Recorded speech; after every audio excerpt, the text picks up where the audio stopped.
আসসালামু আলাইকুম রহমতুল্লাহ। প্রিয় দর্শক, আপনাদের অবগতির জন্য জানানো যাচ্ছে আজকে একটা মিনি আইপিএস আমরা বানাইলাম, মালটা রেডি করছি।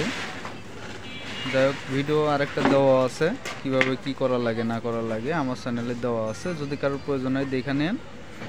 তবে আমরা আগে যে মালটা বানাইছি তার থেকে এই মালটা বানাইলাম। এই ব্যাটারিটা দিছি, এটা আপনার মোটর সাইকেলে যে ব্যাটারিটা ব্যবহার করা হয়, পাউডার ব্যাটারি, এটা লাগাইছি। ফুল কাট অটো সার্কিট দিছি, ফুল কাট অটো সার্কিটটাও আমাদের। ট্রান্সফর্মার যেটা দিছি এটাও আমাদের 14 ভোল্ট করে দিছি। মূলত চার্জারের জন্য, ব্যাটারি চার্জ দেওয়ার জন্য ট্রান্সফর্মারটা 14 ভোল্টের সব থেকে ভালো হয়। 14 ভোল্টের ট্রান্সফর্মার যদি কারো লাগে আমাদের সঙ্গে যোগাযোগ করতে পারেন। ভালো মানের ট্রান্সফর্মার আছে, অরিজিনাল তামা হবে, ট্রান্সফর্মারের মান খুবই ভালো হবে।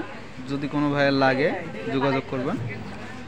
যে একটা ব্রিজ আউট দিয়ে দিছি, ক্যাপাসিটার মেরে দিছে একটা, যদিও ফুল কাটের সাথে এটা লাগে না, ক্যাপাসিটার দেওয়াই থাকে।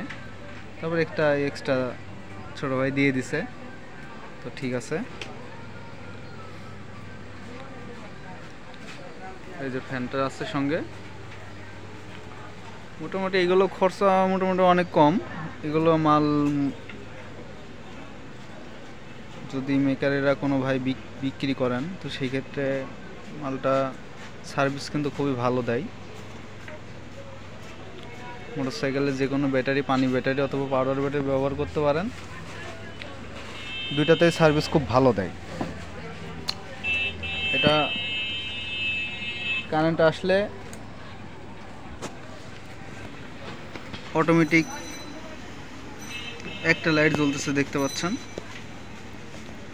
কারণ কারেন্ট চলে গেল, সুইচ যদি দেওয়া থাকে অটোমেটিক চালু হয়ে যাবে, সুইচ দেওয়া না থাকলে চালু হবে না। এই সুইচ দিলাম, পাওয়ার অন হয়ে গেল। ফুল চার্জ হয়ে গেলে পরে আমি এখানে সবুজ বাতি ব্যবহার করছি, সবুজটা জ্বলবে। এই যে লাল বাতিটা জ্বলছে। যদি কোনো ভাইয়ের ট্রান্সফর্মার লাগে, 14 ভোল্টের ট্রান্সফর্মার লাগে ব্যাটারি চার্জ দেওয়ার জন্য, তো অবশ্যই আমাদের সঙ্গে যোগাযোগ করবেন।